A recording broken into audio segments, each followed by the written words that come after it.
కొత్తగా పెళ్ళైన అమ్మాయి ఎన్నో ఆశలతోని అత్తారింట్లో అడుగు పెడుతుంది మేడం. కానీ నాకు ఎదురైన సమస్యలు ఇప్పుడు నా జీవితం ఏంటి అనే ఒక ప్రశ్న దగ్గర వచ్చి ఆగిపోయింది.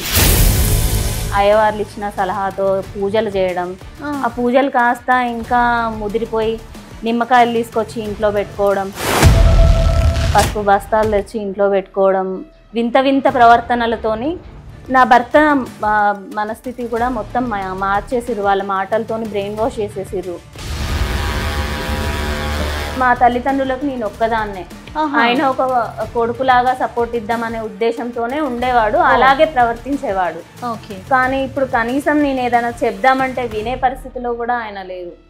ఏమంటారు ఫైనల్ గా అతను? నాకు ఇష్టం లేదు, ఇంకా మన మధ్యలో మాట్లాడుకోవడానికి ఏం లేదు, నాకు వద్దు, నా ఫ్యామిలీని నాశనం చేసే ఫ్యామిలీ నుంచి నువ్వు వచ్చినావు, అలాంటప్పుడు నువ్వు నాకు వద్దు అని కరాఖండిగా చెప్పేస్తుంది. చూడలేను, నువ్వు ఉన్నావు కదా, నీ కళ్ళ ముంగట్టే అయింది అంతా. ఏం చేసిరండి మా నాన్న? నేను మీ ఊర్లో కూడా ఎంత ఎంక్వైరీ చేసిన, మిమ్మల్ని ఊర్లో నుంచి వెళ్ళేసిరంట. మొన్న మీ ఊర్లో అంతా ఎంక్వైరీ చేసిన నేను. మీ నాయన మంత్రాలు వేస్తాడంట, తాయెత్తులు కడతాడంట, అమాస పుణ్యాలకు పూజలు చేస్తాడంట, ఏది కథ? సరే, ఇప్పుడు మీరు ఇందాక మాట్లాడుతూ మనం డైవర్స్ తీసుకుందాము అని అన్నారు. ఏ గ్రౌండ్ మీద మీరు డైవర్స్ తీసుకోవాలనుకుంటున్నారు కొంచెం చెప్తారా? అంటే మీ ఆవిడ క్యారెక్టర్ మంచిది కాదా? వేరే దగ్గరికి తీసుకెళ్లి కొంచెం మా పూజలు గీజలు చేసి హాస్పిటల్లో అడ్మిట్ చేస్తే ఓ 15-20 రోజుల తర్వాత పిల్లలకు తగ్గింది. మీరు కూడా మరి హాస్పిటల్కి వెళ్లకుండా వేరే పూజ దగ్గరికి ఎందుకు వెళ్ళారు సాయి? హాస్పిటల్లో 15 రోజుల్లో తగ్గిపోయింది అంటే హాస్పిటల్లో ఉన్న డాక్టర్లందరూ మంత్రగాళ్ళ జరిగింది, హాస్పిటల్కి వెళ్ళడం జరిగింది, రెండు జరిగింది. అవునండి, హాస్పిటల్లో ఉన్న డాక్టర్లందరూ మంత్రగాళ్ళ తగ్గించడానికి. ఒకటి చెప్పండి, మీకు నా మీద ప్రేమ లేదా? ప్రేమ లేకుండా నన్ను పెళ్లి చేసుకున్నారా? ఇప్పుడు ప్రేమ గీమ కాదు, మనం ఇద్దరం కలిసి ఉంటే మా ఫ్యామిలీకి ఏమైతుంది అన్న ఒక టెన్షన్ స్టార్ట్ అయింది.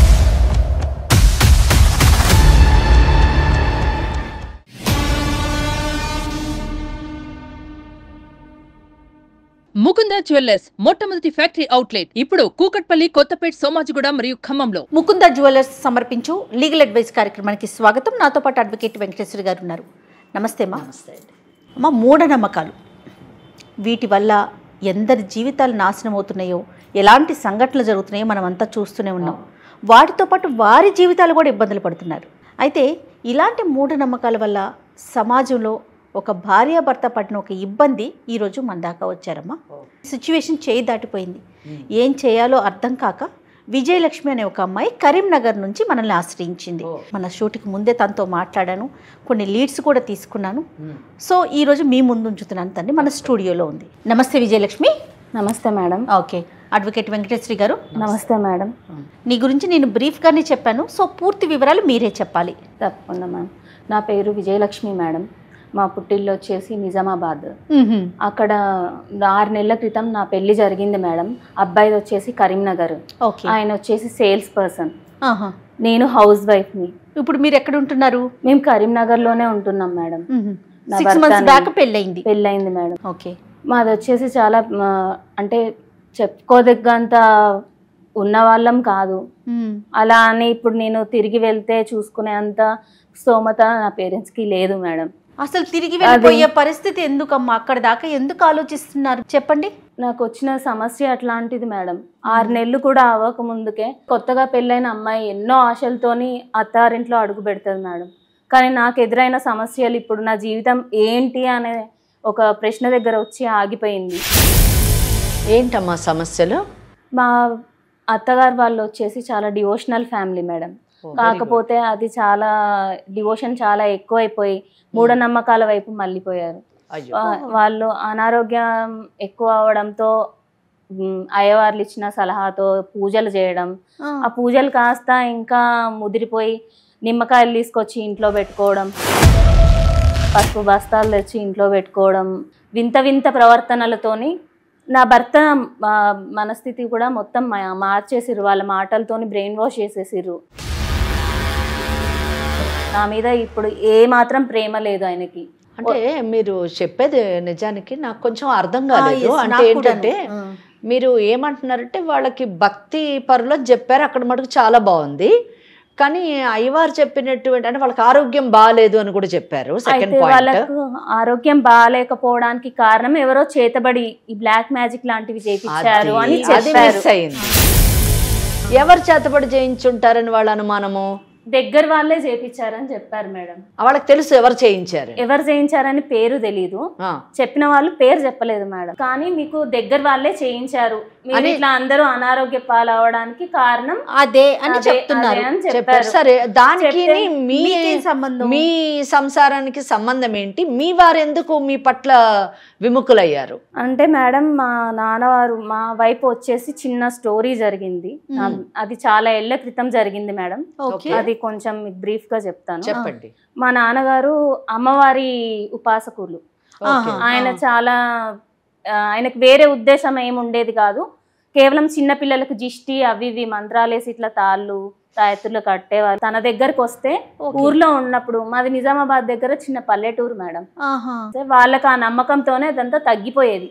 కానీ పడని వాళ్ళు అంతా ఊర్లో పడని వాళ్ళు ఉంటారు కదా మేడం, ఆయనని చాలా నెగిటివ్ గా ప్రచారం చేసి ఆయన ఏదో చేతబడులు చేస్తాడని, ఆయనకు మంత్రాలు వస్తాయని మా నాన్నగారిని రకరకాల నిందలు ఆయన మీద వేసేసరికి ఆ ఊర్లో ఇంకా ఉండకూడదు అని డిసైడ్ అయిపోయి ఆ ఊర్లో నుంచి వచ్చేసినాం.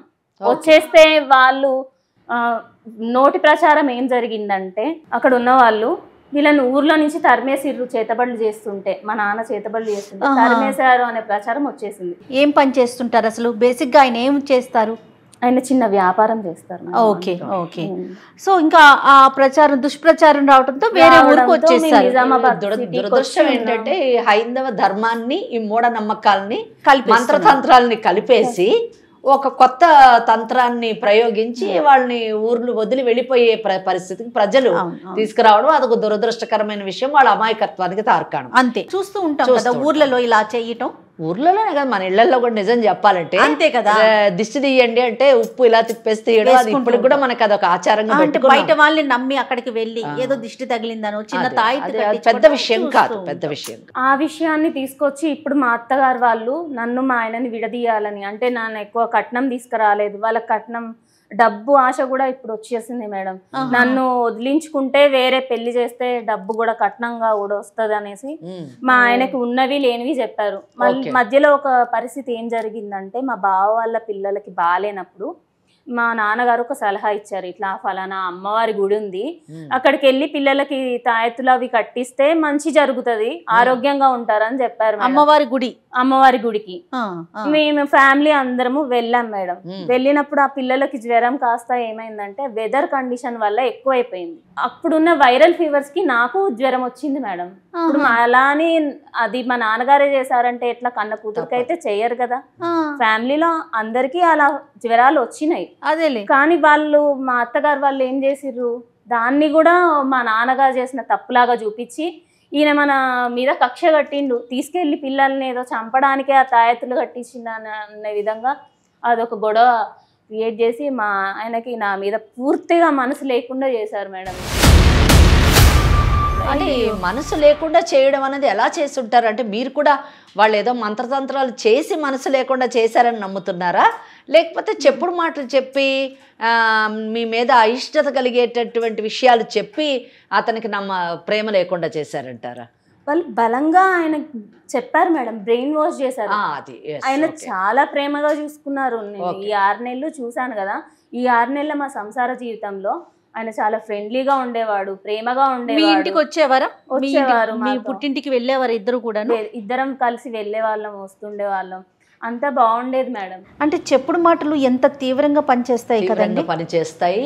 ఇంకోటి వాళ్ళకి మెయిన్ థింగ్ ఏంటంటే ఇక్కడ ఈ అమ్మాయిని నచ్చకపోవడం, వాళ్ళ నాన్నని ఒక వంకగా మాత్రమే చూపిస్తున్నారు తప్పితే వాళ్ళకి ఇప్పుడు కట్నం కావాలి అన్నది ప్రధానమైన అంశం ఇక్కడ, అది మనం గుర్తించాలి. ఇప్పుడు మా ఆయన నన్ను వద్దు అంటున్నారు, నన్ను వదిలేస్తా అంటున్నారు ఈ కారణాలన్నీ చూపించి. నేను మా పుట్టింటికి తిరిగి వెళ్ళలేను మేడం. నా పరిస్థితి ఏంటో ఎవరితో చెప్పుకోవాలో అర్థం కాక మిమ్మల్ని ఆశ్రయించిన, మీరే ఒక న్యాయం చేస్తారని నమ్ముతున్నా. తప్పకుండా నువ్వు పుట్టింటికి వెళ్లాల్సినటువంటి అవసరం లేదు. ఎప్పుడో అడపా తడపా మీ తల్లిదండ్రులు చూసుకోవడానికి వెళ్ళాలి పండగకి, మంచికి చెడుకి, కానీ అంతేగాని భర్తను వదిలి నువ్వు పుట్టింటికి వెళ్లాల్సిన అవసరం లేదు. అంత తప్పు నువ్వు చెప్పిన మాటలు బట్టి చూస్తే అంత తప్పు కూడా ఏమీ లేదు. ఇంకోటి మీ అత్తగారు మామగారు మీ భర్త కూడా వాళ్ళ యొక్క మూర్ఖత్వానికి మిమ్మల్ని బలి చేస్తూ ఉంటే, ముఖ్యంగా సుమన్ టీవీ స్టార్ట్ చేసినటువంటి లీగల్ అడ్వైస్ ప్రోగ్రామ్ అందుకు ఒప్పుకోదు కూడా తప్పకుండా. అయితే కానీ మీరు చెప్పింది ఎంత మటుకు కరెక్ట్, అసలు మీ వలన ఏమైనా తప్పులు ఉన్నాయా అన్న విషయం కూడా మేము అవతల పార్టీ నుంచి కూడా కనుక్కొని తెలుసుకోవాల్సినటువంటి ఆవశ్యకత ఉంది. కాబట్టి మేడం మీరు కూడా ఆ దిశలోని వాళ్ళతో మాట్లాడితే ఒక అడ్వకేట్ గా మీరు నాకు ఇలాంటి ప్రశ్నలు వేస్తారని తెలిసే ముందుగానేనమ్మా మన టీం అంతా కూడా ఈ అమ్మాయి వాళ్ళ అత్త మామయ్య గారికి ఫోన్ చేసాం. Very good. తను ఇట్లా వస్తోంది ఒక చిన్న ఉద్దేశంతో, అసలు ఏం జరుగుతోంది, ఒకసారి మీరు కూడా రండి స్టూడియోకి మాట్లాడదామంటే మాకు అవసరమే లేదు, మేమెందుకు రావాలి అన్నట్టుగా మాట్లాడారు. వాళ్ళు రావట్లేరు అంటేనే అర్థం ఏంటంటే వాళ్ళు మనం వేసేటటువంటి ప్రశ్నలకి వాళ్ళ దగ్గర సమాధానం ఉండదు. ఇప్పుడు మనం వాళ్ళని రమ్మని అన్నప్పుడు వాళ్ళు రావట్లేరు అని అంటే ఈ అమ్మాయి తరఫున ఎటువంటి తప్పు లేదు. తప్పు ఉంటే వాళ్ళు వచ్చి చెప్పగలరు, ఇదో ఈ అమ్మాయి ఈ పని చేసింది, అందుకే మేము ఈ అమ్మాయి మాకు వద్దు అని అనుకుంటున్నామని చెప్పగలగాలి. కానీ వాళ్ళు రావడానికే నిరాకరించారు అంటే వాళ్ళ దగ్గర సరైనటువంటి సమాధానం లేదు అని కన్క్లూషన్కి మనం రావచ్చు చట్టపరంగా. అయితే ఒకటి భర్తతోని ఇక్కడ ప్రధానమైనటువంటి వ్యక్తి భర్త కాబట్టి ఇప్పుడు అత్తమామకి నచ్చకపోయినా సమ్ కేసెస్లోని భర్తకి నచ్చుతుంది. కానీ భర్త కూడా వద్దంటున్నాడు అంటే ఎందుకు వద్దంటున్నాడు అన్న విషయం మనం మాట్లాడాలి. ఒకవేళ అతను కూడా చెప్పుడు మాటలకు లోనైతే మాత్రం సరిదిద్దాల్సినటువంటి బాధ్యత ఈ కార్యక్రమానికి ఉంది. అత్తయ్య మావయ్య మీతో ఎలా ఉండేవారు అంటే ఈ ఒక్క విషయాన్ని పక్కన పెడితే ఇక్కడ భర్త అనేటటువంటి వ్యక్తి చెప్పుడు మాటలకు లోనయ్యేటటువంటి కొంచెం వీక్ పర్సనాలిటీ. అవును. ఎందుకంటే 6 నెలలు బాగా చూసుకున్నాడు అంటే తల్లిదండ్రులు తప్పకుండా సపోర్ట్ చేసి ఉండాలి. ఇప్పుడు తల్లిదండ్రులు చెప్తున్నారు కాబట్టి, వ్యతిరేకంగా చెప్తున్నారు కాబట్టి వద్దు అని అంటున్నాడు. కనుక ఈ 6 నెలలు ఆ అత్తమామలు మీతో ఎలా ఉన్నారు అన్నది కూడా మాకు చాలా ఇంపార్టెంట్. అదే మేడం గారు అడుగుతున్నారు. విజయలక్ష్మి, పెళ్ళైన కొత్తలో మేడం ఒక నెల రోజుల వరకు అయితే నాకు అంతా బాగానే అనిపించింది. ఆ తర్వాత ఆవిడ ప్రవర్తనలో మార్పు కనిపించింది. అంటే అయిష్టంగా మాట్లాడడం, పెద్దగా నాతో ప్రేమగా ఉండకపోవడం. అంతా జాయింట్ ఫ్యామిలీనా? బావగారు మీరంతా కలిసే ఉంటారా? అవును మేడం. వాళ్ళు ఎలా ఉంటారు? కో సిస్టర్ అంటే మీ అక్క వరుస అవుతుంది కదా తను. ఆవిడ పెద్దగా నన్ను ఏం అనేది కాదు, నాతో చాలా బాగుండేది. కానీ వీళ్ళు ఎప్పుడైతే నాకు వ్యతిరేకంగా మారారో అప్పటి నుంచి తను కూడా నాతో బాగుండట్లేదు. ఫ్యామిలీ మెంబర్స్ అంతా ఒకటే. అంటే ఆమెను చాలా బాగా చూసుకుంటారా? ఆమెను బాగా చూసుకుంటారు. బాగా చూసుకుంటారు. ఎందుకంటే ఆ అమ్మాయి స్థితిగతులు అంటే వాళ్ళు పుట్టింటి వాళ్ళు కాస్త ఉన్నవాళ్ళు. మీ యొక్క పరిస్థితి బాగాలేదు కాబట్టి కొంచెం చులకన భావన వీళ్ళ ఉంది. ఇదేనా మీ పుట్టింటి వాళ్ళకి కొంచెం ఆర్థిక స్తోమత లేదు అనే రీజన్ నీకు కనిపించేదా వాళ్ళు చూసే విధానాన్ని బట్టి?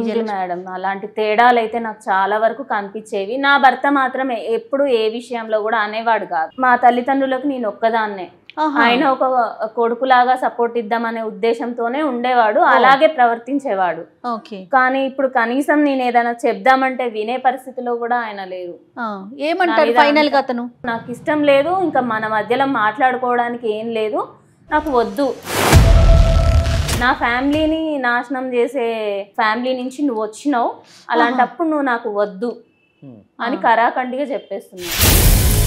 అవును. అంటే మీ ఫ్యామిలీని నాశనం చేసేటటువంటి సంఘటన, దానికి తగిన సాక్ష్యాధారాలు వాళ్ళ దగ్గర ఉన్నాయా? ఏమీ లేవు. ఏమి లేకుండా జస్ట్ ఇమాజినేషన్ అంతే, ఊహ.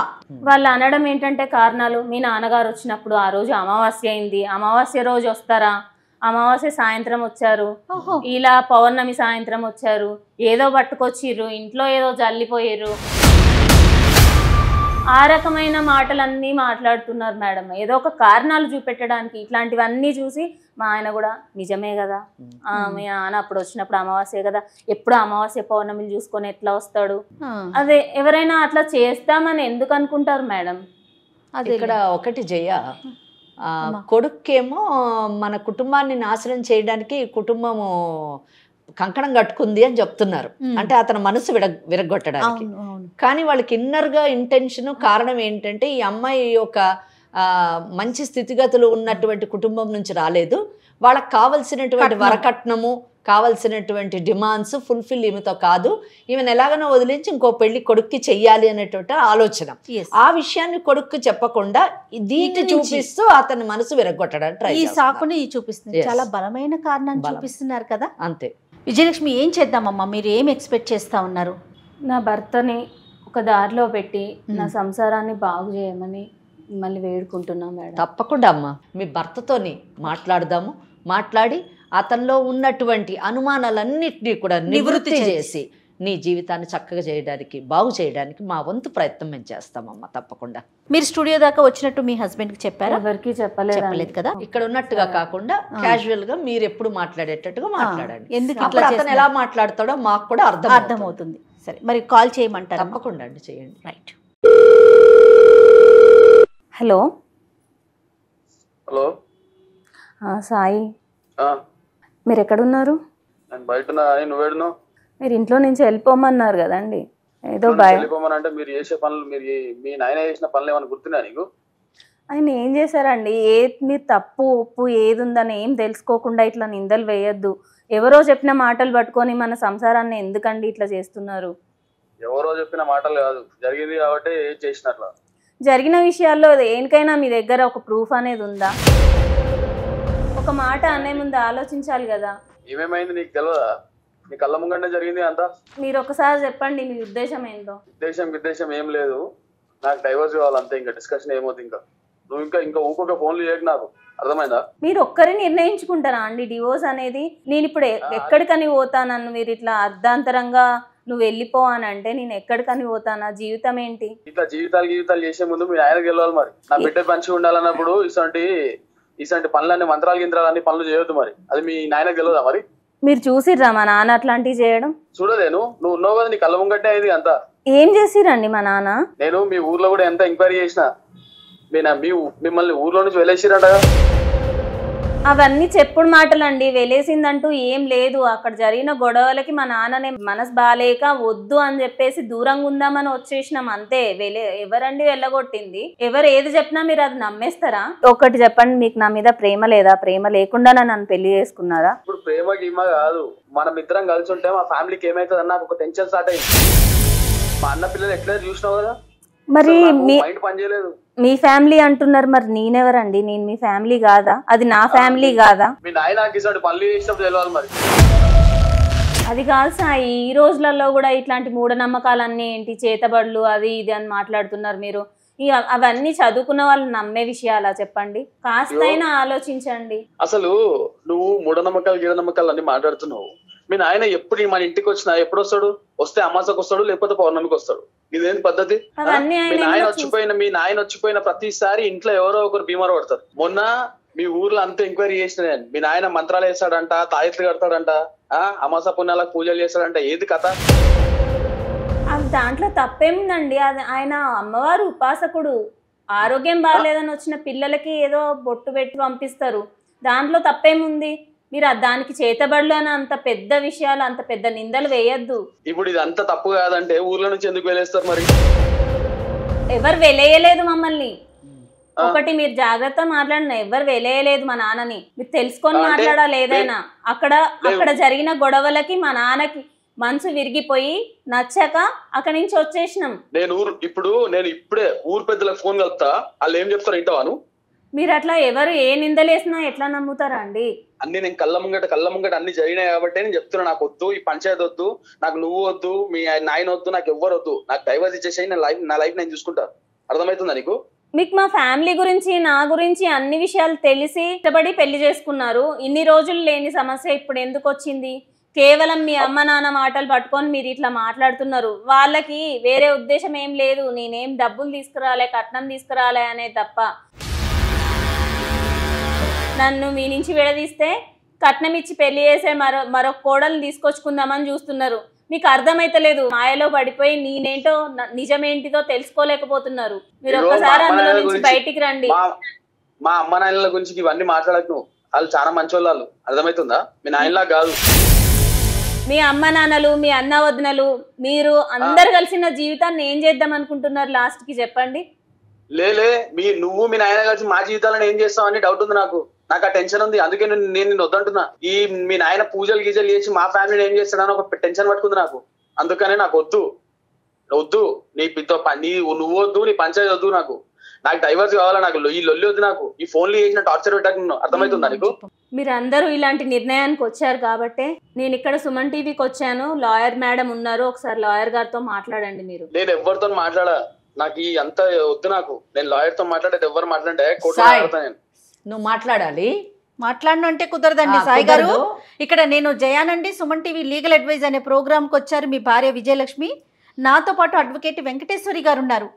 చెప్పండి. విజయలక్ష్మి గారు మీ భార్య మీ గురించి చెప్తూ చాలా డివోషనల్ పర్సన్స్ అని కూడా చెప్పారు. Yes. నాకు ఒక అవునండి. చిన్న డౌట్ ఉంది సాయి. హిందూ ధర్మంలోని అమ్మవారు అనేటటువంటి దేవతని మనం పూజిస్తామా? లేదా? పూజిస్తామండి, మేము కూడా పూజిస్తాం. ఓకే. ఇప్పుడు విజయలక్ష్మి గారి తండ్రి అంటే మీ పెళ్లి కాకముందు ఏ ఆలయంలో ఉండేవారు? ఏదో అమ్మవారి ఆలయంలో ఉన్నారని చెప్పింది. అమ్మవారి ఆలయంలో ఉన్నారు. Very good. సరే, ఇప్పుడు మీరు ఇందాక మాట్లాడుతూ మనం డైవర్స్ తీసుకుందాము అని అన్నారు. ఏ గ్రౌండ్ మీద మీరు డైవర్స్ తీసుకోవాలనుకుంటున్నారు కొంచెం చెప్తారా? అంటే మీ ఆవిడ క్యారెక్టర్ మంచిది కాదా, లేకపోతే ఆమె గయ్యాలిదా, లేకపోతే మీ మీద ఏమన్నా ఆమె కొట్టడం కానీ తిట్టడం కానీ ఇటువంటి పనులు చేసిందా? ఏ కారణం మీద మీరు విడాకులు తీసుకోవాలనుకుంటున్నారు? మీకు విడాకులు వస్తాయి అనే నమ్మకం దేని మీద కలిగిందో చెప్పండి. ఊర్లో పూజలు గిజలు చేస్తాడు, మంత్రాలు గింత్రాలు చేస్తాడు ఆయన. Okay okay. ఇది దీని వల్ల ఆయన ఇంటికి వచ్చిన ప్రతిసారి మా ఇంట్లో ఎవరో ఒకరు బీమార్ అవుతున్నారు. ఏం బీమార్ అవుతున్నారు? ఈ జ్వరాలు వచ్చుడు, ఫీవర్లు వచ్చుడు. మెడికల్ రిపోర్ట్స్ ఉన్నాయా సాయి? మెడికల్ రిపోర్ట్స్ అంటే ఇప్పుడు ఇంటికాడ ఫీవర్ వస్తే హాస్పిటల్ పోతాం, హాస్పిటల్కి వస్తాం కదా మేడం. వస్తాయి రెగ్యులర్ గా కదా, అయితే వస్తారు ఉంటే కదా. రిపోర్ట్ యాభై పెట్టుకుంటాం చెప్పుర్రి. సాయి విను, ప్రిస్క్రిప్షన్ మెడికల్ రిపోర్ట్స్ ఏదో ఒక రూపంలో ఉంటాయి. అందులోని వీళ్ళ నాన్నగారు అంటే మీ మామగారు పూజలు చేయడం వల్ల చేతబడుల వల్ల వీళ్ళకి జ్వరాలు వచ్చాయని ఎక్కడన్నా ఏదన్నా రికార్డు ఉందా అమ్మా? ఒకసారి నేను వచ్చిండు మేడం ఇంటికి. ఓకే. వచ్చిన రోజు పిల్లలు మా అన్న పిల్లలు ఇద్దరు కొంచెం బీమార్ అయినట్టు అనిపిస్తే ఆయన ఏమన్నాడంటే ఇట్లా గుడికి పోదాము, ఒక తాయెత్తు కట్టిస్తా నేను, కడితే సెట్ అయిపోతారని చెప్పి గుడికి తీసుకొని పోయాడు. ఏ గుడికి తీసుకెళ్లారు? అమ్మవారి గుడికి తీసుకొని. అమ్మవారి గుడికి. మీరు కూడా వెళ్తుంటారు కదా అప్పుడప్పుడు? మేము కూడా వెళ్తుంటాం మేడం, వెళ్ళొద్దని చెప్తారు. మేము ఇందులో మేము కూడా అమ్మవారికి మొక్కుతాం, నేను కాదనట్లేదు. ఏ రోజు అమ్మవారు తీసుకెళ్లిన తర్వాత ఆడికి తీసుకుపోయిండు, బొట్టు పెట్టించిండు, ఏమేమో మంత్రాలు గింత్రాలు చేసిర్రు, మంత్రాలు మీరు చెప్పగలరా? ఆ మంత్రాలు నేను చెప్పలేను మేడం. ఆయన నోరు బయటికి ఆయన. సాయి మీరు కూడా చాలా డివోషనల్ పర్సన్స్, మీ పేరెంట్స్ కూడా. మన హిందూ ధర్మంలోని మంత్రం అన్నది చెడు కాదండి. భగవంతుని ఉపాసన చేసే ప్రతి ఒక్కరు కూడా మంత్రంతోనే భగవంతుని కట్టివేయాలని ప్రయత్నిస్తారు. సో అది మనం చెడుగా ముఖ్యంగా హిందువులు చూడకూడదు. కనుక మీరు వాళ్ళ నాన్నగారు చెప్పినటువంటి మంత్రాన్ని, ఉచ్చరించినటువంటి మంత్రాన్ని మీరు చెప్పలేరు. కనుక అది చెడు మంత్రం అని మీరు డిసైడ్ అవ్వడానికి వీల్లేదు. అది ఇల్లాజికల్. ఏం చదువుకున్నారు సాయి మీరు? మేడం నేను డిగ్రీ చేశాను. ఏం సాయి, మీరు డిగ్రీ చేశారు, చాలా యంగ్ ఏజ్ లో ఉన్నటువంటి వారు. ఈనాటి సమాజంలోని ఇటువంటి ఆలోచనలతో ఉండడం ఎంత మటుకు కరెక్ట్, ఎంత మటుకు సమంజసం చెప్పండి. సరే మీరు చెప్పండి, ఏం జరిగింది పిల్లలకి? మీరు ఏదో చెప్పారు, మీ మాంగారు మంత్రం చదివారు, అక్కడ ఆగాం మనం. చెప్పండి. అక్కడ తాయెత్తు కట్టి తీసుకొని వచ్చిర్రు. ఓకే. తీసుకొని వచ్చిన తర్వాత నెక్స్ట్ డే పిల్లలు మరీ చాలా డల్ అయిపోయారు పిల్లలు. ఓకే. ఫీవర్ ఎక్కువైందంటారా? ఆ ఫీవర్ ఎక్కువైందో ఏం జరిగిందో నాకు తెలియదు మేడం. మామూలుగా డల్ అవ్వలేదు. ఏదో ఇప్పుడు చుట్టుపక్కల ఉన్న వాళ్ళు ఏం చెప్పారు అంటే వీళ్ళకు ఏదో జరిగింది, ఏదో గాలి సోకిందని చెప్పేసి అది అని చెప్తే వేరే మా వాళ్ళు వేరే పూజారి దగ్గర తీసుకొని వెళ్ళారు పిల్లలు. ఇట్లా ఈ ఇద్దరు పిల్లల పైన ఎవరో చాతబడి చేసిర్రు. వాళ్ళు కూడా వేరే పూజారి దగ్గరికి, మీకు చాలా దగ్గరైన వాళ్ళే చేసిర్రు అని చెప్పేసి వాళ్ళు చెప్పారు. వాళ్ళు దగ్గర వాళ్ళు చేశారని చెప్పారు కానీ మా నాన్న చేశారని చెప్పలేదు కదండి. మీ నాన్న చేసిరని చెప్పకపోయినా ఊర్లో అంత ట్రాక్ రికార్డ్ ఉంది కదా, మీ నాయన ఏమేం చేసిండో. ఏం చేశాడు సాయి? కానీ ఎన్ని రోజులకు తగ్గింది? ఏ ట్రాక్ రికార్డ్ ఉంది మీ దగ్గర? ఆ జ్వరం ఎన్ని రోజులకు తగ్గింది మరి? వేరే దగ్గరికి తీసుకెళ్లి కొంచెం మా పూజలు గిజలు చేసి హాస్పిటల్లో అడ్మిట్ చేస్తే ఓ 15-20 రోజుల తర్వాత పిల్లలకు తగ్గింది. ఏమొచ్చిందమ్మా? ఏం జ్వరం వచ్చిందంటే అప్పుడు? వైరల్ ఫీవర్ అన్నారు మేడం. పిల్లలిద్దరికి కూడా వైరల్ ఫీవర్. మీరు కూడా మరి హాస్పిటల్ కి వెళ్లకుండా వేరే పూజారి దగ్గరికి ఎందుకు వెళ్ళారు సాయి? ఇప్పుడు వీళ్ళ నాన్నగారు ఏదో చేశారు అనుకుంటున్నారు, మీ అనుమానం అది కదా? అంటే మీరు కూడా నమ్ముతారు ఇలాంటి మూఢనమ్మకాల్ని? అంతేకాదు జయ, అమ్మా ఇక్కడ ఎంత కాంట్రడిక్టరీ. సాయి నేను మాట్లాడుతుంది వినండి, మీరు కూడా ఆలోచించండి. ఎందుకంటే పక్కింటి వాళ్ళు చెప్పారు, ఊర్లో వాళ్ళు చెప్పారు, మా అమ్మా నాన్న చెప్పారు అనే ఆలోచనలు లేదు. తప్పకుండా తల్లిదండ్రుల మాట వినాలి, కానీ అది ఎంత ఎక్స్టెంట్ మటుకు అన్నది కూడా మనం ఆలోచించాలి. ఎందుకంటే ఆ తరానికి మన తరానికి గ్యాప్ ఉంటుంది. ఇంకోటి టెక్నాలజీ ఇంత డెవలప్ అయినటువంటి ఈ కాలంలోని ముఖ్యంగా మీరు యంగ్స్టర్ చదువుకున్నటువంటి మీరు ఇటువంటి ఆలోచనలో ఉండడం ఎంత మటుకు కరెక్ట్ అన్నది కూడా ఆలోచించండి. మీరు గమనించండి, వాళ్ళు ఏమంటున్నారంటే వాళ్ళ నాన్నగారు మంత్రం చేయడం వల్ల ఈ పిల్లలు ఇద్దరికి కూడా సిక్ అయ్యారు. మరి అలాంటప్పుడు వీళ్ళు మంత్రాలు నమ్ముతున్నప్పుడు ఇంకొక మంత్రగాడి దగ్గరికి వెళ్ళాలి కానీ హాస్పిటల్కి ఎందుకు వెళ్ళారు? పోనీ మీ లాజిక్కే వద్దాం, హాస్పిటల్కి ఎందుకు వెళ్ళారు? హాస్పిటల్లో 15 రోజుల్లో తగ్గిపోయింది అంటే ఏంటి? హాస్పిటల్లో ఉన్న డాక్టర్లందరూ మంత్రగాళ్ళ? అవునండి, హాస్పిటల్లో ఉన్న డాక్టర్లందరూ మంత్రగాళ్ళ తగ్గించడానికి. ఇప్పుడు అట్లా అడిగితే ఎట్లా చెప్తాం మేడం? ఇప్పుడు చెప్పాలి, నువ్వు కోర్టుకి డైవర్స్ కి వెళ్తాను అని అన్నప్పుడు చెప్పాలి. మరి ఏ రీజన్ తో వెళ్తారండి? ఇప్పుడు ఆ అమ్మాయికి చెప్పినట్లు కాదు కదా, విజయలక్ష్మికి నోటితో చెప్పేసినట్లుగా నీకు నేను డైవర్స్ ఇచ్చేస్తాను, నీతో మాట్లాడను, నీ తెగతెంపులు చేసేసుకుని అన్నట్టుగా కాదు కదా ఒక అడ్వకేట్ తో మాట్లాడేటప్పుడు. మీరు కోర్టుకు వెళ్ళగానే ప్లీజ్ వెల్కమ్ డైవర్స్ ఇచ్చేస్తాను అనేటటువంటి న్యాయ వ్యవస్థ మనకు లేదు. ఇవి కాకుండా ఇంకేమన్నా ఉన్నాయా విజయలక్ష్మి మీద మాకు తెలియని కంప్లైంట్స్ ఏమన్నా ఉన్నాయా? ఒకసారి చెప్పండి. మీ మాట వినకపోవటం, చెడు ప్రవర్తన ఉండటం, మీ అమ్మగారిని నాన్నగారిని సరిగ్గా చూసుకోకపోవటం, మీతో సరిగ్గా లేకపోవటం, ఇలాంటివి ఏమన్నా ఉంటే చెప్పండి మేడం, వింటారు అడ్వకేట్ మేడం. నా తప్పు లేని దానికి మెయిన్ ఇదే. ఇప్పుడు మా ఇంట్లోకైనా మాకైనా ఒక భయం ఏర్పడింది. వీళ్ళు మళ్ళా తర్వాత ఇప్పుడు ఆయన ఇంటికి వచ్చినప్పుడల్లా ఏవో నిమ్మకాయలు పట్టుకొని వస్తాడు, ఏవో కుంకుమ బొట్లు తీసుకొని వస్తాడు. ఆయన వచ్చి పోయిన ప్రతిసారి ఏదో ఒకటి జరుగుతుంది ఇంట్లో. ఏదో నిమ్మకాయలు మా నాన్నగారు తేలేదండి, మీ అమ్మ వాళ్ళు బయటకు వెళ్ళి ఎవరో పూజారిని ఎవరినో కలిసారు కదా, ఆయన ఇచ్చిన నిమ్మకాయలు తీసుకొచ్చి దర్వాజాలకు కుచ్చి వేయడం, పెద్ద పెద్ద కొబ్బరికాయలు తీసుకొచ్చి కట్టారు మేడం. అసలు కాదమ్మా, నాన్నగారు కుంకుమాది తీసుకొస్తారా? అమ్మవారికి అర్చన చేసిన కుంకుమ పట్టుకొస్తారు, తీసుకొస్తారు, అంతే అంతే మేడం. ఈయన రాగానే మాకు ఏదో అయిపోతుంది, ఏమేమో అవుతుందని చెప్పి దర్వాజాలకు పెద్ద పెద్ద కొబ్బరికాయలు రెడ్ క్లాత్ తో చుట్టి ఏదో కట్టడము, నిమ్మకాయలు గుచ్చేయడము, ఇంట్లో అంతా పసుపు నీళ్లు చల్లుకోవడము, అది తొక్కుతుంటే అంత పసుపులో నుంచి నడుస్తున్నట్టే ఉంటది మేడం. అంత పిచ్చిగా అందరూ అట్లానే ఉన్నారు. చెప్పాలంటే ఇక్కడ వీళ్ళు కాదు ప్రాబ్లమ్, వాళ్ళ ఇంట్లోనే ప్రాబ్లం ఉంది. ఆ చేసే పనులన్నీ వీళ్ళే చేస్తున్నారు. యాక్చువల్గా ఏంటంటే ఇటువంటి విషయాలు కొత్త ఏం కాదు మన భారతదేశంలోని. ఇంకోటి ఇటువంటి కేసులు కూడా కొత్త కాదు.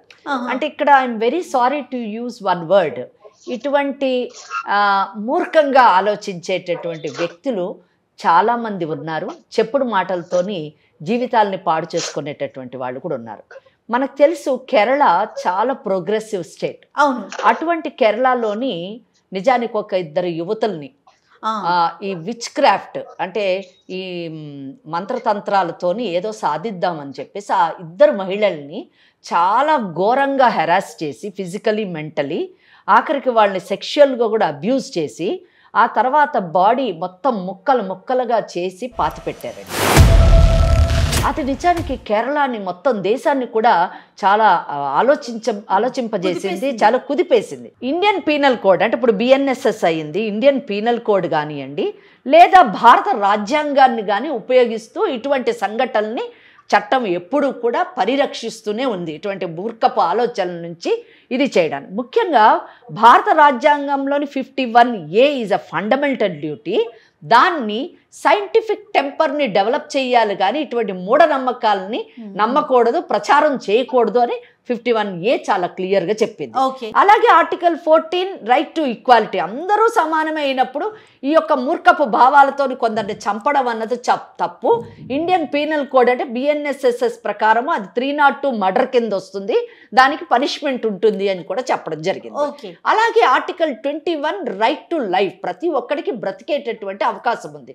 ఆ బ్రతికేటటువంటి అవకాశాన్ని పోగొట్టేటటువంటి ఇటువంటి మంత్రతంత్రాలు చేయడం కానివ్వండి, వాటిని ఎంకరేజ్ చేయడం కానివ్వండి, వాటిని నమ్మడం కానివ్వండి, వాటిని నమ్మి జీవితాన్ని పాడు చేసుకోవడం కానివ్వండి తప్పు అని చెప్పేసి ఇటు భారత రాజ్యాంగం నుంచి అనేక చట్టాలు చెప్పినటువంటి విషయాన్ని మనం గుర్తించుకోవాలి. సో ఇవంతా నేను ఎందుకు చెప్తున్నానంటే, సాయి నువ్వు వింటున్నావు అనుకుంటున్నాను, ఇంత పెద్ద వ్యవస్థ, న్యాయ వ్యవస్థ, చట్టం కూడా ఇటువంటి మూర్ఖపు భావాల్లో మనం ఉండకూడదు, సైంటిఫిక్ టెంపర్ వైపు వెళ్ళాలి అని చెప్తూ ఉంటే, మీరు గ్రాడ్యుయేషన్ చదివి మీరు సభ్య సమాజంలో తిరుగుతున్న మీ యంగ్స్టర్, మీరు మీ భార్యని ఇటువంటి పిచ్చి మాటలు, వాళ్ళు చెప్పినటువంటి పిచ్చి మాటలు నమ్మి భార్యను వదులుకుంటాను అనడము కరెక్ట్ ఎంతవరకు కాదండి, కరెక్ట్ కాదు. ఆ అమ్మాయిలో తప్పేమన్నా ఉంటే చెప్పండి, డెఫినెట్లీ ఆ అమ్మాయిని మందలిస్తాము, సరిదిద్ది పంపిస్తాము. ఇంకొకటి, మీరు వదులుకోవాలన్నది ఈ కారణం కాదండి, మీ తల్లిదండ్రులు కట్నం కావాలి అనే ఆలోచనతోని ఈ పనులు చేస్తున్నారు. ఒకవేళ అటువంటి ఆలోచనతో కానీ ఈ అమ్మాయిని బయటకు పంపించాలని కానివ్వండి, లేదా ఈ అమ్మాయి పట్ల ఏదైనా హెరాస్మెంట్ కానీ చేస్తే బిఎన్ఎస్ఎస్ అంటే పాత చట్టం మీకు తెలిసి ఉంటుంది 498A. ఇప్పుడు బిఎన్ఎస్ఎస్ చట్టం ప్రకారము, అలాగే 3 and 4 of dowry prohibition act ప్రకారము మీ అమ్మా నాన్నలు లోపల వేయించడానికి మేము ఏం మాత్రం కూడా ఆలోచించము. కనుక ఈ విషయాన్ని దృష్టిలో పెట్టుకొని గౌరవంగా, డివోషనల్ ఫ్యామిలీ అంటున్నారు, ఆ ఆధ్యాత్మిక చింతనలో ఉన్నటువంటి వారు మీ బాధ్యతల్ని, వైవాహిక బాధ్యతల్ని పరిరక్షిస్తూ మీ భార్యని కాపాడుకొని మంచిగా ఉండండి. లేని పక్షంలో నా అమ్మాయి ఇక్కడికి వచ్చింది, ఆ అమ్మాయికి మేము న్యాయం చేస్తాము, మీకు మీ తల్లిదండ్రులకి ఎలా బుద్ధి చెప్పాలో అలా బుద్ధి చెప్తాం. అది బాగా గుర్తుపెట్టుకోండి సార్. ఏమంటారు సార్? మేడం ఇప్పుడున్న సిచ్యువేషన్, ఇప్పుడు అందరూ వీళ్ళే చేసిర్రు అని చెప్పేసి మా మైండ్ అంతా ఫిక్స్ అయిపోయింది మేడం. ఓకే, ఇప్పుడు అందులో నుంచి బయటికి రావడానికి టైం పడుతుంది. ఎగ్జాక్ట్లీ. సాయి, ఇంకో విషయము, నేను చట్టాల గురించి చెప్పాను. విచ్ హంటింగ్ బిల్లు ఇవాళ కాకపోతే 2016లోని పాస్ కాకపోయినా రేపో మాపో అవుతుంది. అయితే ఇక్కడ సాయి తెలుసుకోవాల్సినటువంటి విషయం ఏంటంటే, అంటే మాట్లాడినటువంటి ఆ అమ్మాయి చెప్పిన దాంట్లోనే అన్ని మనం వింటే, వీళ్ళ నాన్నగారు మంత్రతంత్రాల కంటే కూడా వీళ్ళింట్లోనే ఎక్కువ మంత్రతంత్రాలు మనకు కనిపిస్తున్నాయి. కాబట్టి ఒకవేళ వీళ్ళ తల్లిదండ్రులు అంటే సాయి వాళ్ళ అత్తమామ కానీ పోలీస్ స్టేషన్కి వెళ్ళి మా అమ్మాయిని విచ్ క్రాఫ్ట్ అని చెప్పేసి, ఇట్లాంటి మంత్రతంత్రాలు అని చెప్పేసి భయపెట్టి మమ్మల్ని మా అమ్మాయిని విడిచిపెట్టడానికి ప్రయత్నిస్తున్నారు అనేటటువంటి కంప్లైంట్ వాళ్ళు ఇవ్వడం కానివ్వండి, లేదా నేను మంత్రగాడిని అని చెప్పేసి మా అమ్మాయి మీద అపవాదులు వేస్తున్నారని అతను డిఫమేషన్, నిజం చెప్పాలంటే పరువు నష్టం దావా, ఇటు క్రిమినల్ డిఫమేషన్ వేయొచ్చు, ఇటు సివిల్ డ్యామేజెస్ కింద 1 కోటి రూపాయలు లేదా ఎన్ని కోట్లు కావాలంటే అన్ని కోట్లు అడగొచ్చు. అలాగా కేసులు వేసేటటువంటి అవకాశం ఉంది. ఈ అమ్మాయి ఇటు డొమెస్టిక్ వైలెన్స్ యాక్ట్ అంటే గృహహింస చట్టాన్ని ఇన్వోక్ చేయొచ్చు, అలాగే బిఎన్ఎస్ఎస్లోని వరకట్న బాధితురాల్లాగా అది కూడా అడగొచ్చు, అలాగే 3 and 4 of dowry prohibition act అంటే స్పెషల్ యాక్ట్ ఉంది, ఆ యాక్ట్ ప్రకారం కూడా వీళ్ళు నన్ను వేధిస్తున్నారని వీళ్ళ అమ్మ నాన్న ఇంకా అన్న తోడికోడలు వాళ్ళ పిల్లలు వాళ్ళ అత్త మామ అందరినీ కూడా కేసులు వేసేటటువంటి అవకాశం ఉంది. ఎటు చూసినా కూడా ఈ అమ్మాయి వైపు చట్టం ఈ అమ్మాయి వైపు ఉంది, ఈ అమ్మాయి తల్లిదండ్రుల వైపు ఉంది. కాబట్టి సాయి నిజంగా తెలివైన వాడైతే ఆలోచించి వాళ్ళ అమ్మా నాన్నకు కూడా ఇది వినిపించి వాళ్ళు కూడా మర్యాదగా ఆ అమ్మాయిని యాక్సెప్ట్ చేసి హ్యాపీగా ఉండడమే కరెక్ట్ డెసిషన్ ఉంటుంది. ఒకసారి మేడం చాలా సెక్షన్స్ చెప్పారు, పూర్తిగా ఒకదాని గురించి ఆలోచించి నిర్ణయం తీసుకోండి. ఓకే మేడం, నేను ఆలోచించి చెప్తాను మేడం. ఒకటి బాగా గుర్తుపెట్టుకోండి సాయి, మీరేం ఆలోచించినా ఈ సెక్షన్లన్నీ కరెక్ట్, అంతే. ఇవన్నీ ఇన్వోక్ చేసే అవకాశం ఆ అమ్మాయికి వాళ్ళ తల్లిదండ్రులకు ఉంది. ఇంకొక విషయం చెప్తున్నాను, మీకు డైవర్స్ ఎట్టి పరిస్థితిలో రాదు. మీ కేసులో గ్రౌండ్ లేదు, అది వీక్ కేస్. సో ఒకవేళ వేసుకున్నా మీరు ఒక 20 నుంచి 30 ఏళ్ళు కోర్టు చుట్టూ తిరుగుతూ ఉండాలి, పుణ్యకాలం కాస్త గడిచిపోతుంది. కనుక తెలివైన నిర్ణయము కట్టుకున్న భార్యతోని జీవితాన్ని కొనసాగించు. సాయి, నేను ఒక విషయం చెప్తాను చూడండి, మీ పేరెంట్స్ వాళ్ళ పేరెంట్స్ మీ ఇద్దరు మీ 6 ఒక్కసారి మేడంతో కూర్చోండి, ఒక సెషన్కి కూర్చొని ఒక్కసారి మాట్లాడి మీకున్న సందేహాలను నివృత్తి చేసుకోండి. వింటున్నారా సాయి? వింటున్నాను మేడం. ఎస్, డల్ అయిపోయారు. వెంటనే సెక్షన్స్ వినేసరికి మీ వాయిసే వినిపించట్లేదు నాకు. ఒక్కసారి మాత్రం కూర్చొని మాట్లాడుకునే ప్రయత్నం చేయండి, దాని తర్వాత ఏం చేద్దామనేది ఆలోచించుదాం. Okay madam. ఓకే, మరి విజయలక్ష్మి అయితే ఇంటికి వచ్చేస్తుంది ఈ రోజు. మా ఇంట్లో వాళ్ళు కన్విన్స్ కావాలి మేడం, నేను వాళ్ళకి వినిపించండి. కన్విన్స్ చేసుకోవాల్సిన బాధ్యత మీదండి, వాళ్ళు కూడా మారి తీరాలి. That's all. ఒకసారి మేడంతో మాట్లాడించండి, మీ పేరెంట్స్ వాళ్ళ పేరెంట్స్ మీ ఇద్దరు కూడా కూర్చొని మాట్లాడండి. సరే మేడం. Okay, right Sai. ఇంకా తన మీద ఎటువంటి చర్యలకి దిగకూడదు మీరు ఈ క్షణం నుంచి కూడా. సరే మేడం. రైట్ సాయి, కట్ చేయమ్మా కాల్. అమ్మా ఏం చెప్తారు విజయలక్ష్మి? అమ్మా మేడం చాలా చక్కగా చెప్పారు, ఎటువంటి చర్యలు తీసుకోవడానికి వీలు లేదు. ఆ ఒక్క సెంటెన్స్ గుర్తుపెట్టుకోండి. ఒకవేళ ఆమె చెప్పినటువంటి మేడం చెప్పినట్టు మాటకు వ్యతిరేకంగా ఏదైనా జరిగినా ఇమీడియట్గా దగ్గర ఉన్నటువంటి పోలీస్ స్టేషన్కి వెళ్ళి కంప్లైంట్ ఇవ్వండి. గృహహింస చట్టాన్ని మీరు ఇన్వోక్ చేయండి, అలాగే లేటెస్ట్ బిఎన్ఎస్ఎస్ యాక్ట్ను కూడా ఇన్వోక్ చేయండి. వీళ్ళు హింసకు లోను చేస్తున్నారు నన్ను అని చెప్పేసి చెప్పండి. మీరు ఆర్థిక పరిస్థితి సరిగ్గా లేదు కాబట్టి వెంటనే ఫ్యామిలీ కోర్టులోని section 125 of criminal procedure code కింద మీరు మెయింటెనెన్స్ క్లెయిమ్ చేయండి. రైట్ అమ్మా, నీకు ఎలాంటి అనుమానం ఉన్నా కూడా అయిపోయిన తర్వాత ఒక్కసారి మేడంతో మళ్ళీ మాట్లాడు. ఖచ్చితంగా వాళ్ళందరూ వచ్చి కూర్చొని మాట్లాడతారు. ఇదైతే జరుగుతుంది. నువ్వైతే ధైర్యంగా ఉండు. ఫస్ట్ అయితే ధైర్యాన్ని కోల్పోకు. ఏమ్మా? ఓకే విజయలక్ష్మి. రైట్ అమ్మా, థ్యాంక్ యూ అమ్మా. అమ్మా, నేను నెంబర్ ఆఫ్ ప్రోగ్రామ్స్ చేస్తూ ఉంటా. చాలామంది గెస్టులతో మాట్లాడతాను, రకరకాల ప్రోగ్రామ్స్ చేస్తాను. కానీ ఈ లీగల్ అడ్వైజ్ అనే ఒక కార్యక్రమం స్టార్ట్ చేశాక మనసుకు ఒకలాంటి తృప్తి. ఎందుకంటే ఇలాంటి సమస్యల్ని ఆడపిల్లలు కావచ్చు, మగపిల్లలు కావచ్చు, ఇంట్లోనే భరించుకొని వాళ్ళంతటి వాళ్ళు ఏం చేయాలో తోచక, దిక్కు తోచక అలాగే కుమిలిపోతూ మరికొంతమంది వేరే వేరే నిర్ణయాలు తీసేసుకొని అక్కడితో ఆగిపోకుండా, ఓకే ఇలాంటి ఒక వేదిక ఉంది, మా సమస్యని ఇక్కడ దాకా తీసుకెళ్ళొచ్చు, దీనికి ఒక పరిష్కారం కూడా ఉంటుంది అని చెప్పి మన దాకా వస్తున్నారు చూడండి. చాలా సంతోషం అనిపిస్తుందమ్మా. ఈ కార్యక్రమం గురించి మీరు ప్రత్యేకంగా చెప్పడం నిజంగా సమంజసం. ఎందుకు అంటే ఇది రియాలిటీ, ఇది వాస్తవం, ఇది నిజం. అంటే మనిషి జీవితంలో ఉండేటటువంటి అనేక ఇమోషన్స్ గురించి సంబంధించినటువంటి కార్యక్రమం. ఒక జీవితాన్ని సరిదిద్దడం అన్నది మామూలు విషయం కాదు. మనిషికి ఎన్నన్నా ఉండొచ్చు కాక, కోట్ల రూపాయలు ఉండొచ్చు, ఎన్నో ఆస్తులు ఉండొచ్చు కాక, మనశ్శాంతి లేనప్పుడు, చక్కటి జీవితం లేనప్పుడు ఆ మనిషి జీవితం అంతా కూడా వ్యర్థమే. ఇటువంటి కార్యక్రమం నిజానికి కుటుంబ వ్యవస్థను మళ్ళీ భావి తరాలకి యాజ్ ఇట్ ఈజ్గా, అంటే మన కొత్తగా నూతనంగా అందించడము, మన వివాహ వ్యవస్థలో ఉన్నటువంటి గొప్పతనాన్ని చాటి చెప్పేటటువంటి కార్యక్రమం నిజంగా మీకే కాదు నాకు కూడా చాలా పార్టిసిపేట్ చేసే అవకాశం లభించినందుకు చాలా సంతోషపడుతున్నాను. దిస్ షుడ్ గో ఆన్ అని కోరుకుంటున్నాను. డెఫినెట్లీ అమ్మా, డెఫినెట్లీ. రైట్ అమ్మా, ఇంకొక సమస్యతో మళ్ళీ కలుద్దాం. నమస్తే. ముకుంద జ్యువెల్లర్స్ మొట్టమొదటి ఫ్యాక్టరీ అవుట్లెట్ ఇప్పుడు కూకట్పల్లి, కొత్తపేట్, సోమాజిగూడ మరియు ఖమ్మంలో.